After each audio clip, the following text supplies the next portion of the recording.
Hey guys, welcome back to the Blissful Athlete. Today I'm going to show you how to do Sirsasana, also known as headstand in English. So I'll jump right into it. The first thing that basically any tutorial is going to tell you is obviously being down on your knees. From here, everybody is always going to say to line up your elbows, holding it with your opposite hands, like such.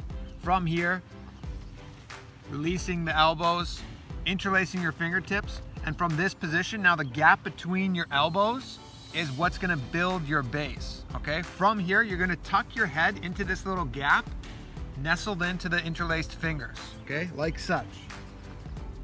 Now, from here, what I'm gonna do is I'm gonna lift up my toes and be on the tips of my toes and get my hips up nice and high.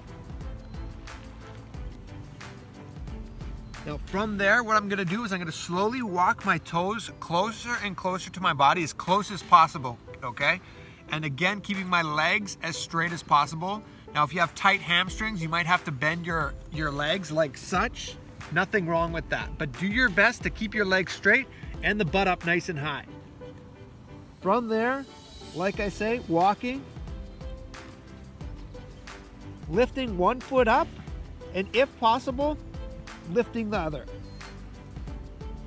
When the knees are tucked like that, that's Gohyasana. And that's the progression to lifting up the legs nice and straight for Sirsasana. Now the challenge is, and what every teacher is going to tell you, is that don't hop your feet up.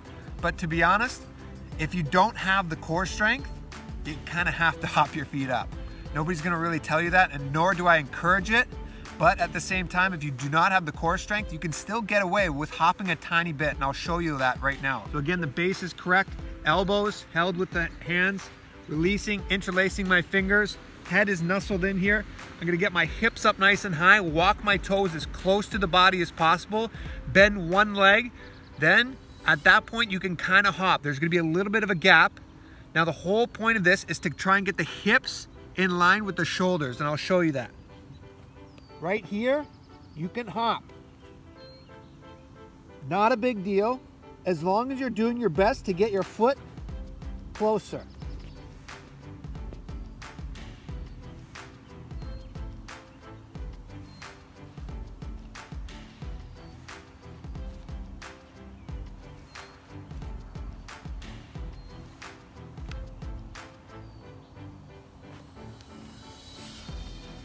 Then what I like doing when I'm relieving myself from Sirsasana, it might be a little bit tight on the neck.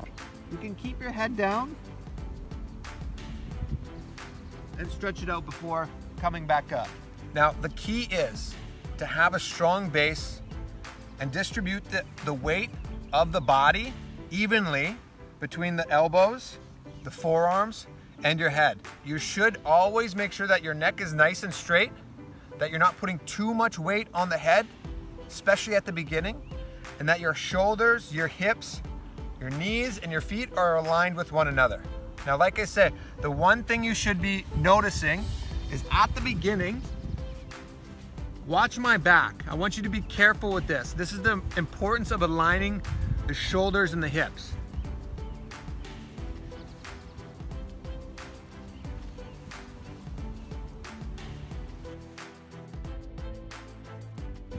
So you notice in that position, I can get into it, but there's a really big arch in my back. This is what we definitely want to avoid. Now, the only way of doing that is aligning the hips so they're stacked on top of the shoulders. If you do arch your back and you really do roll it over, that's where all the stress is gonna come onto the neck, okay? Now, if you're still building towards Sirsasana and everything I'm showing you so far, you still can't do, absolutely nothing wrong with that, but you have to at least start playing with it. What I mean by playing with it is giving it a shot. Again, anybody can set up like this. Anybody can do this, okay? Then putting your head into the little cushion here that you've built, getting onto the tips of your toes and raising up your hips, okay? Doing your best from this position to slowly rise up the hips, tiptoe your feet a little bit closer, okay? And raise up one foot and just play here. See if you can slowly get one foot off. As you do that, you're gonna play with the core strength. Okay, so by playing with it, it means you're gonna be slowly developing the core strength needed in order to get yourself up. Now you don't need six-pack abs, you don't need anything like that, but you do need to engage the core muscles that we don't normally engage on a daily basis. Now if you've never done this before and you don't have a partner, this is something what you can do up against a wall. So imagine now that there's a wall right up against me. What I'll do is I'd give myself about 1.5 foot gap, interlacing the hands on the elbows again, interlacing the fingers, head in, then I could slowly rise up, and if I overshoot it, there's nothing wrong with that. There's gonna be no problems because I have the wall there as my safety.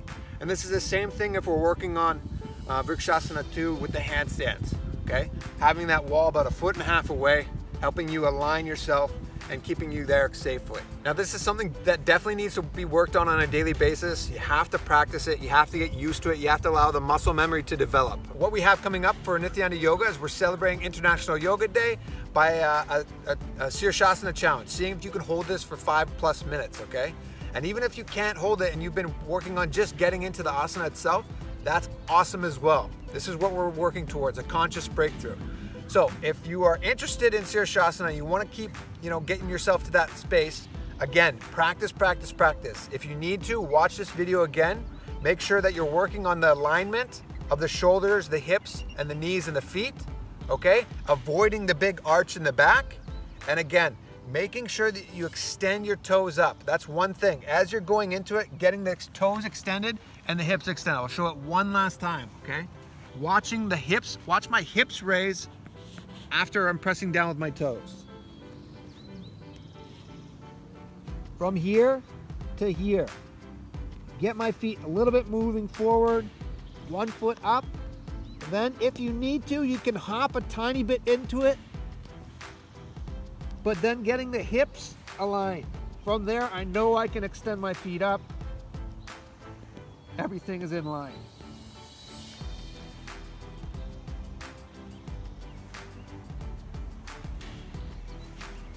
Again, you can leave your head down. Stretch it out a little bit if you'd like. Thanks for tuning in, guys. Hope you enjoyed the video. Please leave me a comment down below. Let me know what you thought.